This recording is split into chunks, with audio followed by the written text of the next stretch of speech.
Сәлеметсіз, автокөлік денсаулығын күту арнасына қош келдіңіз. Бүгін міне JAC JS6 көлігін қарастырып кетеміз.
Бұл көліктің бағалары 12.890.000-нан басталып 13.690.000-ға дейін барады.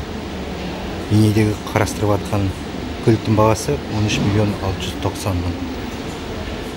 JAC JS6 Қазақстанда құрастырылады. Сонымен бірге көліктің жалпы бағалары 15 миллионнан аспағандықтан бұл көлікті жеңілдетілген 4% автонесиелеу бағдарламасы арқылы алуға болады. 12.890.000-ды қарастырып жіберсек, онда алдын ала төлем ақысы 2.890.000-ды құрайды. Ал несиенің айлық төлемі 7 жыл бойы 123.810.000 теңгені құрайды. Банктардың шарттары бойынша көлікті жыл сайын сақтандыру төлем ақысы 148.235.000 теңгені құрайды. Мынау жүк тасымалдау қапшығы 5-ші есігі. Толығымен автомат. Қазір көрейік.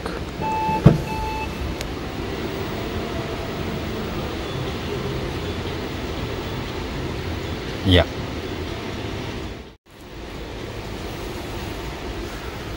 Шамы қарапайым, LED емес. Орны өте көп. Қуыстары бар екен мұнда. Міне, терең. Жүк тасымалдау бөлімшенің матасы өте сапалы екен. Мына жерінде 12 вольттық розеткасы бар. Мына жағында түк жоқ. Мына жағында, оң жағында тағы да бір қуыс өте терең. Міне, бұл қосымша дөңгелегі докатка. Ал жан жағында өте көп орын, көп тұрсыздар. Міне талай нәрсе қосымша қоюға болады. Сонымен бірге өтірік алдамасам, мынаны тіпті төмендетуге болады ғой деймін. Кәне көрейік. Мәссаған, некеңіз. Көріне ме сіздерге? Өте терең қуыс болып қалды. Көріңіз ғой? Міне. Көрініп тұр ма? 2 деңгейлі. Міне. Қазір көтерем, орнына қоям. Көресіздер.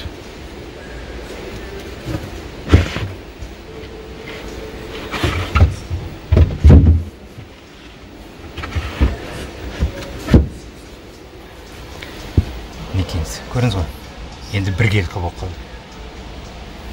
Мына жағында міне қуыстар. Сонда мынау 2 қабатты едені.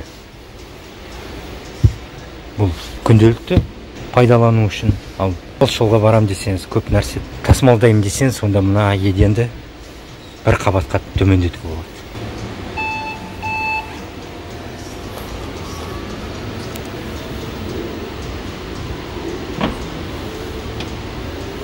Жабылды.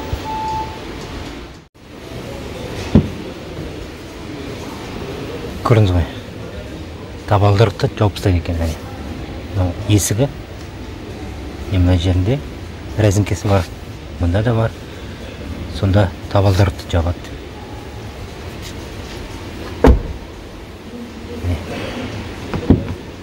Көріңіз ғой. Сонда аяқтарыңыз, балақтарыңыз таза болып тұрады. Орын көп. Жасанды былғары өте жақсы. Мынау Isofix. Бұл балалар орындығын орнатуға арналған қысқыштар.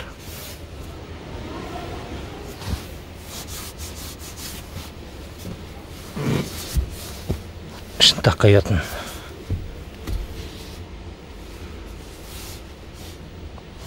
Мына жерде стақан орнататындар да бар.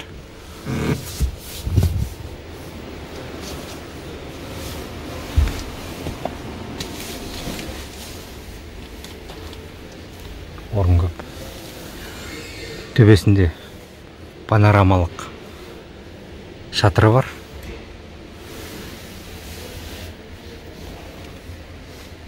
Өте көп орын. Не алдыңғы жағы қалай көрінеді? Өте сән. Артқы орындарға езбей 2,4 ампер, яғни өте тез зарядтайтын нәрселер.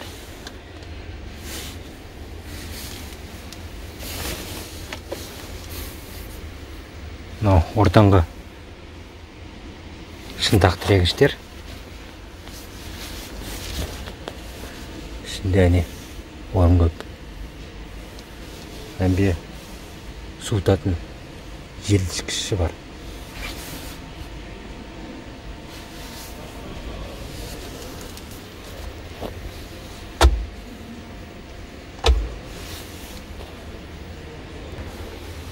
Орындықтар міне жак тәрізді, әдетте.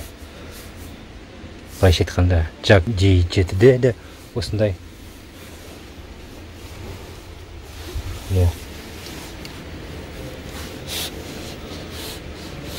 Жасанды былғарысы. Hyundai немесе Kia көліктеріне жете алмайды. Білініп тұр, жасанды екен.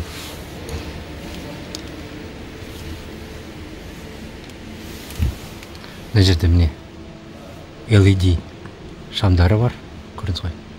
Аппақ.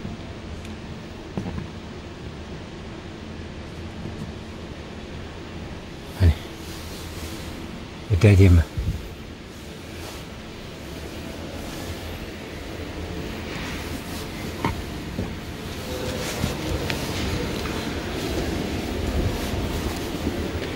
Өте әдемі жасалған көлік.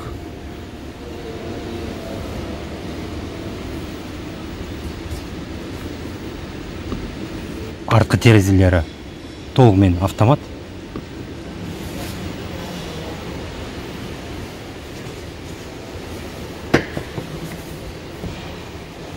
Некенсі. Орындықты жатқызғанда едені дүзі болып тұрады. Біркелкі. Бұл өте ыңғайлы болады. Жүк тасымалдаған кезде. Сапалы істейді бәрі.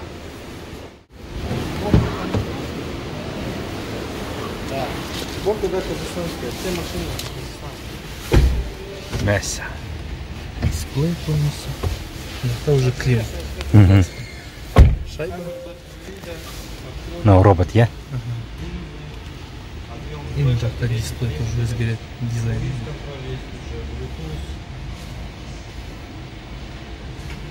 Әдемі көрінеді. Качествосы Өте жақсы, иә? барлығы мягкий пластик мына жерде. Панельді көрсеңіз мягкий пластик. Беспроводной зарядка бар мына жерде. Мына жерде, иә?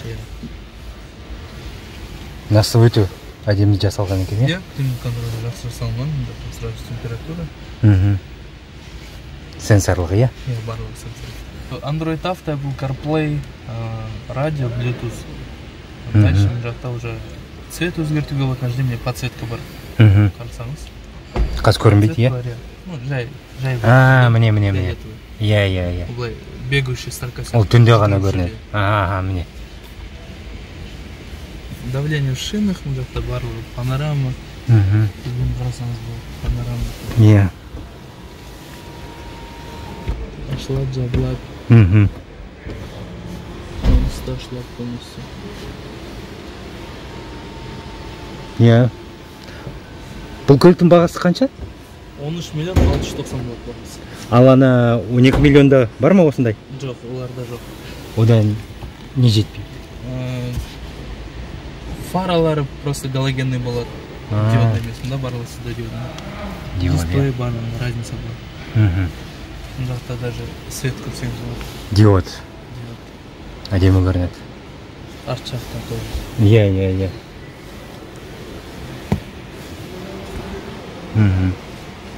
Күшті.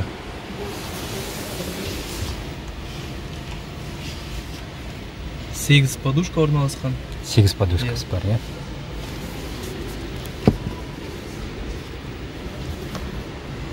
Да, мына жерде де диод екен, иә? Бар, мына жерде.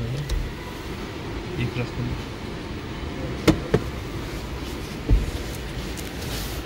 Иә, сән көлік көрініп тұр. JAC JS6 шынайы JAC-тың ең үздік көлігі болып табылады. Бұл тек жүргізушінің көліктегі электрондық көмекшілері емес. Бұл тек көлік иесін қарсы алып шығарып салатын ұдайы LED шамдары да емес. Сонымен қатар бұл Еуропадағы австриялық инженерлермен дамытылған қазіргі таңға сай 1,5 литрлік турбо қозғалтқышы. Бұл не капоты? 1.5 турбо қозғалтқыш. Тікелей жанармай помпасымен. Помпасы міне мына жерде көрініп тұр. Телевизоры, радиатор телевизоры. Әдеттегідей пластиктен жасалған. Сіздерге көрінсе. Міне. Мынасы пластик. Не, мынау пластик бәрі. Мынау міне көріп тұрсыздар. Бұл алдыңғы LED шамдарының радиаторы. Себебі LED шамдар суытуға міндетті. Суып тұру керек. Генераторы ободной муфтасымен.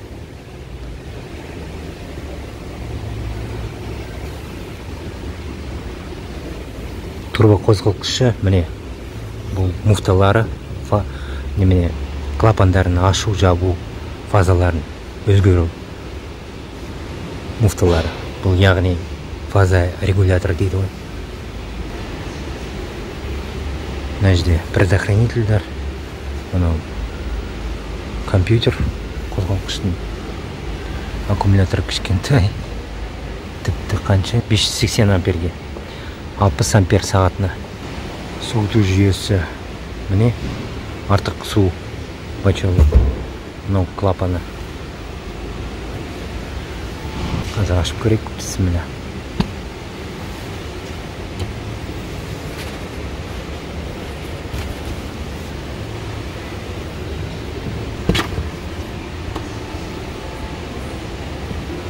Көрдіңіз ғой, мынау қапшығы. Бұл өте жұмсақ жасалған. Себебі бұл мата. Міне турбо қозғалтқышы. Әне турбо сорғышы. Мынау міне сыртқы коллектор. Не мынау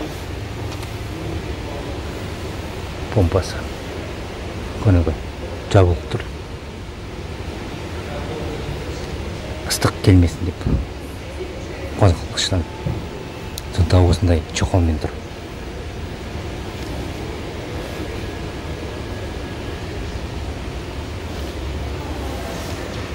Міне үш жермен ол айдайды. Мынау жоғарғы қысыммен, жоғарғы қысымда тұрған жанармай құбыры мына жерде рампа кетеді. Сонда форсункалары міне астында басқан.